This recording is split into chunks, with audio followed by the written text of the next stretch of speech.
Alam nyo ba na malapit ng piyesta dito sa La Paz, district ng Iloilo City? Aabagan po natin yan sa susunod na buwan sa May 24, ang piyesta sa La Paz. Pinapaganda po sa ngayon ang La Paz Plaza just in time for their annual fiesta that will be on May 24.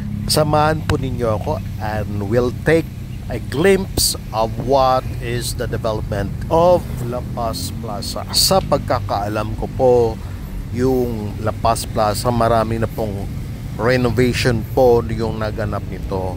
Pero during Ramos administration, yung presidente pa po si President Fidel V. Ramos at ang kanyang unang ginang ay taga La Paz, Iloilo City na si First Lady Ming Ramos. Ito po ay isa sa mga special projects ni First Lady Ming Ramos, ang renovation ng La Paz Plaza at that time. Kuwang-kuwa po nito at saka kopyang-kopya po ito sa Mehan Gardens sa loob ng Luneta Park sa Manila. Nakakatanggal stress na Instagrammable pa.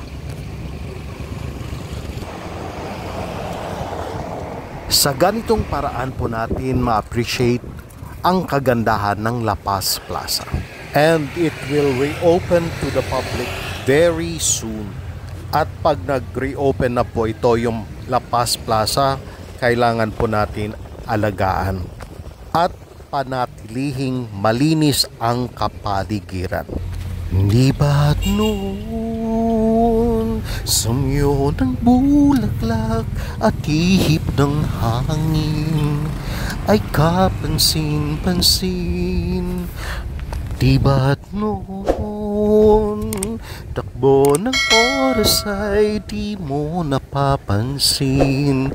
Laging naglalambing dati-rati, mga pangako mo'y kandungan mo't lakas sa pagsunod kay tatag.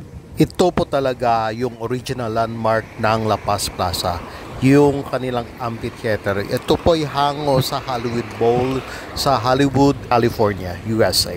If I'm not mistaken, yung meeting de avance noong 2016 presidential election, dito po nag-meeting de avance si former President Rodrigo Roa Duterte. Ito po sa La Paz Plaza, Iloilo City. And it filled all corners during his 2016 presidential election campaign. At nanalo po siya bilang Pangulo ng Republika ng Pilipinas.